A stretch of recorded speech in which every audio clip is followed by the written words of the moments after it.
এক ভাই প্রশ্ন করেছেন 12 রবিউল আউয়ালের দিন নবীজি তো ইন্তেকাল করেছেন, আপনারা ওনার জন্মদিন কেন পালন করেন? সুন্দর প্রশ্ন, যৌক্তিক। কেন জন্মদিন পালন করি? কারণ প্রথম উত্তর হলো আল আম্বিয়াউ আহিয়াউন ফি কুবুরহিম ইউসাল্লুন ওয়া ইউরযাকুন। নবীগণ রওজার ভিতরে জিন্দা, সেখানে তাদেরকে খাবার দেওয়া হয়, সেখানে তারা নামাজ আদায় করে। এটা একেবারে অথেন্টিক সহিহ হাদিস। সুবহানাল্লাহ, জোরে বলেন না। তো আমরা নবীজিকে মরা মনে করি না, এজন্য নবীজির মৃত্যু দিবস আমরা পালন করি না। নবীজিকে জিন্দা জানি, তাই জন্মদিন পালন করি। 2, মরা থাকে কবরস্থানে, জিন্দা থাকে তার ঘরে। মরা মানুষের জানাজা হয়, জিন্দার জানাজা হয়? নবীজির জানাজা হয়েছিল? সুবহানাল্লাহ বলেন না ভাই। নবীজির কবর শরীফ কি কবরস্থানে না নিজের বেডরুমে? যেই রুমে নবীজি আয়েশা সিদ্দিকা রাদিয়াল্লাহু তাআলা আনহার সাথে সংসার করেছিলেন, ওই রুমেই নবীজি এখনো শুয়ে আছেন। জাস্ট একটা প্রক্রিয়া মাত্র। আপনি শামাইলে তিরমিজি পড়ে দেখবেন, আমার নবীর কাছে জিবরিল আমিন এসে বলে, আপনি কি চান? আল্লাহ আপনার ইচ্ছা জিজ্ঞেস করেছে, মন চাইলে থাকেন, না হলে চলেন। নবীজি বলছেন, আমি চলে যাব আল্লাহর দিদারে। ইচ্ছা আপনার। আল্লাহু আকবার, জোরে বলবেন না। নবীজি বলেছেন, হায়াতি খায়রুল লাকুম ওয়া মামাতি খায়রুল লাকুম। আমার হায়াত তোমাদের জন্য উত্তম, আমার চলে যাওয়াও তোমাদের জন্য উত্তম। কেন? তুরাদু আলাইয়া আমালুকুম, তোমাদের প্রত্যেকটা আমল আমার কাছে পৌঁছানো হবে।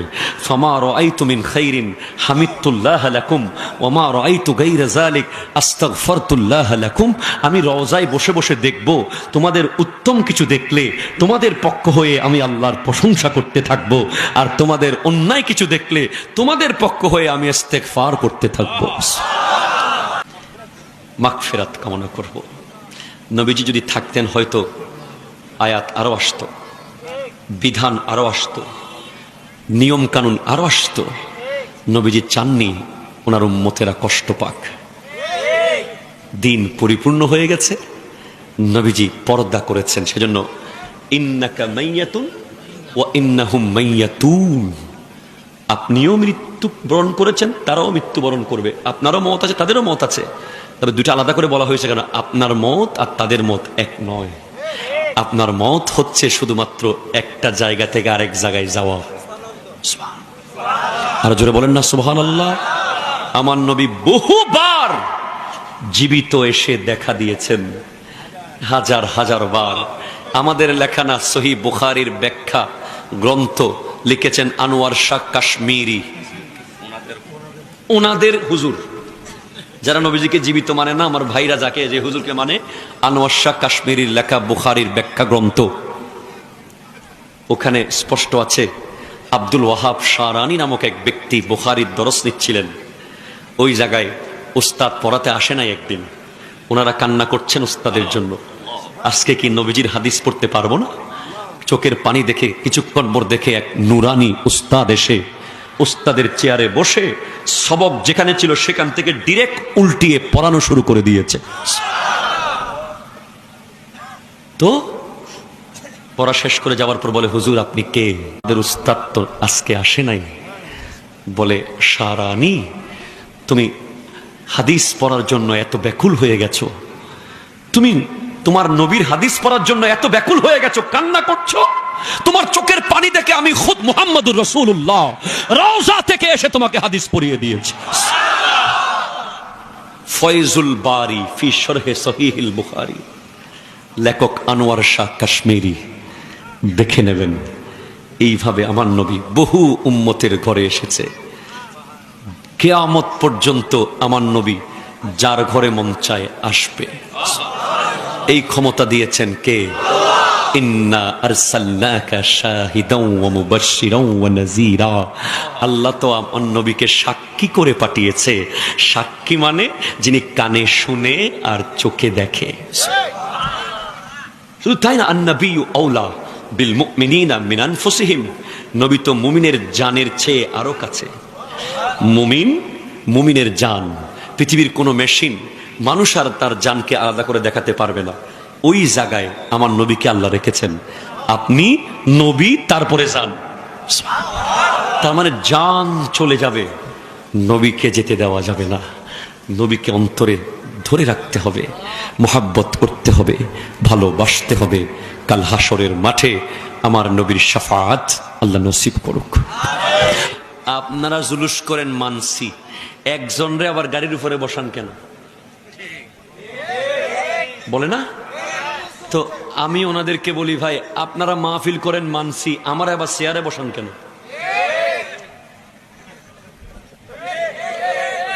ভাই কথা কন না, ঠিক কিনা বলেন না?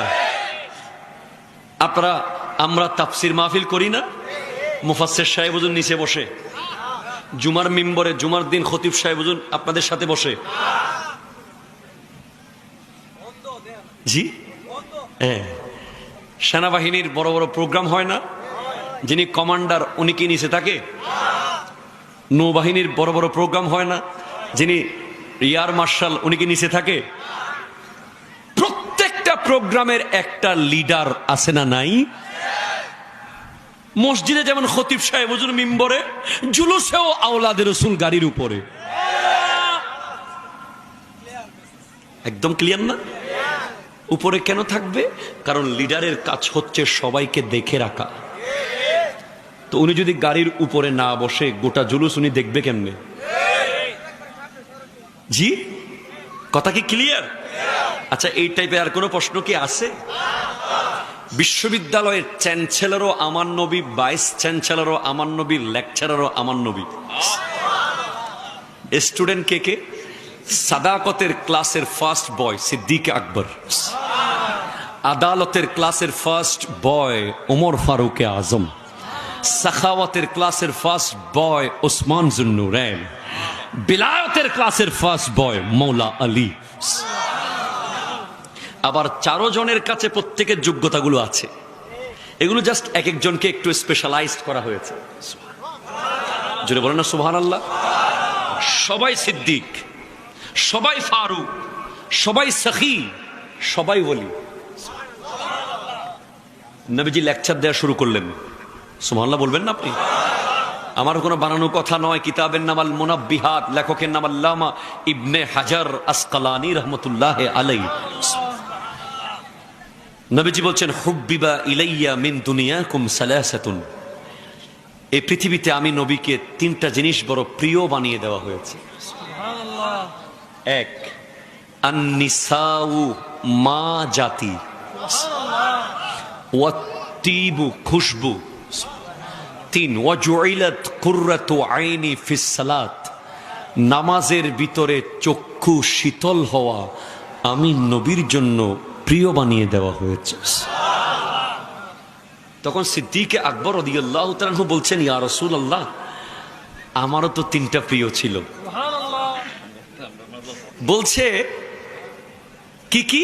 1 আন-নাজরু ইলা রাসূলিল্লাহ, আপনি নবীর চেহারার দিকে তাকিয়ে থাকা আমার বড় প্রিয়। 2 ওয়াল জুলুসু বাইনা ইয়াদা রাসূলিল্লাহ, আপনি নবীর সামনে বসে থাকা আমার বড় প্রিয়। 3 ওয়া ইনফাকু মালি আলা রাসূলিল্লাহ, আমার সমস্ত সম্পদ আপনি নবীর জন্য কোরবান করে দেওয়া আমার বড় প্রিয়। দেখেন কোন নবীর উম্মত আমরা, যেই নবীর দিকে তাকিয়ে থাকা সিদ্দিকে আকবরের সবচেয়ে প্রিয় কাজ ছিল। ওনার সামনে বসে থাকা সবচেয়ে প্রিয় কাজ ছিল, ওনার জন্য সব খরচ করে দেওয়া সবচেয়ে প্রিয় কাজ ছিল। সুবহানাল্লাহ জোরে বলেন।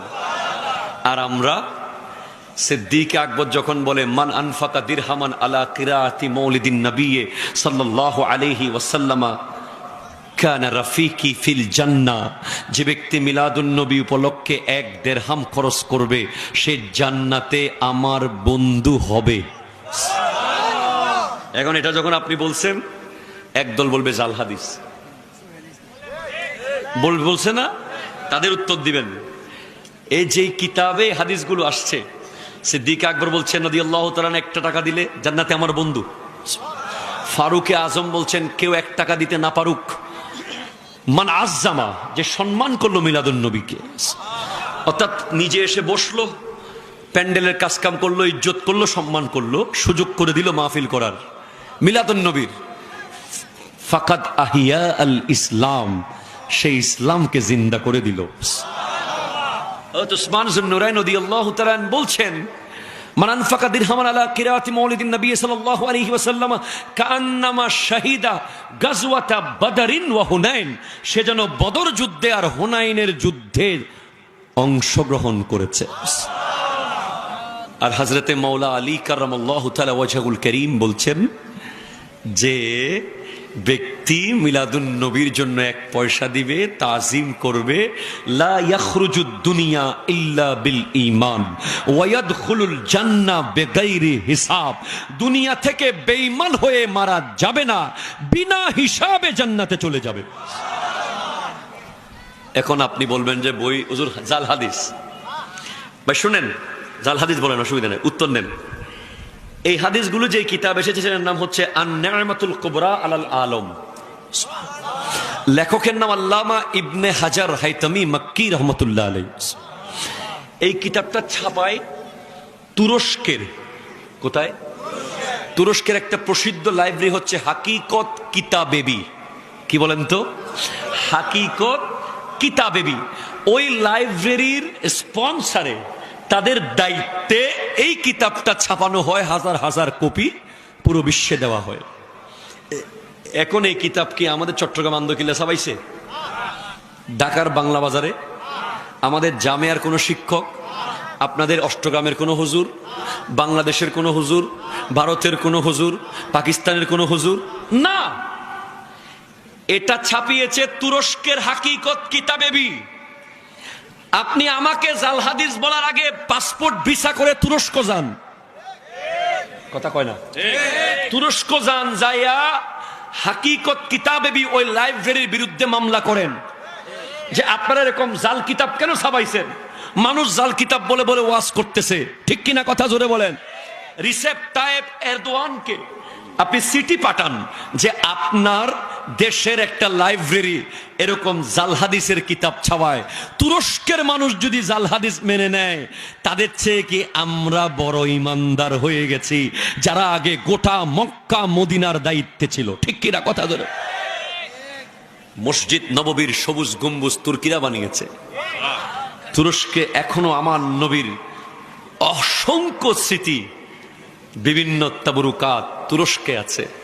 তো সেই তুরস্কের আলেমরা কি প্রতিবাদ করতো না? কন্যা করতো না? এ দেখেন না, আজকের দিনে আমার এক ভাই আমার আসার পথে অষ্টগ্রামে ফোন করে বলে, হুজুর আমার বন্ধু বান্ধবের সাথে আমি কোনো মতে পারতেছি না মিলাদুন নবীর পক্ষে কিছু কিছু জিনিস দেখান, এটা নাকি বাংলাদেশ ছাড়া কোথাও নাই। লগল আমি পাঠাইলাম মিশরের দারুল ইফতা, গোটা মিশরের যেটা মূল ফতোয়া বোর্ড, সেখান থেকে এই ফতোয়া দেওয়া হয়েছে ঈদে মিলাদুন নবী করা অত্যন্ত উত্তম একটা আমল। এরপরে আমার ফেসবুক যেটা অফিসিয়াল পেজ আছে মোহাম্মদ জৈনুল আবেদিন কাদরি, আপনারা গেলে পাবেন। আজকে আমি 2 দিন পর একটা শেয়ার করতেছি, ঘানাতে ঈদে মিলাদুন নবী জুলুস হয়েছে। আফ্রিকার দেশ ঘানা, কেনিয়াতে ঈদে মিলাদুন নবী জুলুস হয়েছে, ইন্দোনেশিয়াতে ঈদে মিলাদুন নবী জুলুস হয়েছে, ইয়েমেনে যে জুলুস হয়েছে মানুষ না যেন একটা বঙ্গোপসাগর। তুরস্কে জুলুস হয়েছে, এরপরে আপনার লেবাননে হয়েছে। এইভাবে বিশ্বের অহরহ মুসলিম দেশে জুলুস হচ্ছে। এত বেদাতি হইলে জাহান্নামে যাই হইব? আফগানিস্তানে হয়েছে, এত বেদাতি বিশ্বে, আল্লাহ আল্লাহ, আমরা তো পুরো অবাক। ভাই আমরা বাঙালিরা না বেদাতি? আপনারা বলতেছেন তুরস্কও বেদাতি হয়ে গেল, ঘানাও বেদাতি হয়ে গেল, ইন্দোনেশিয়াও বেদাতি হয়ে গেল, মালয়েশিয়াও বেদাতি হয়ে গেল, খুদ মিশরের দারুল ইফতা গোটা মেইন ফতোয়া বোর্ড। তো মিশরের যদি লোক বেদাতি হয়, আল আজহার বিশ্ববিদ্যালয়ে আপনার ছেলেকে পড়াবেন কিভাবে? তাড়াতাড়ি নিয়ে আসেন। কথা জোরে বলেন না, ঠিক কিনা? কত? 122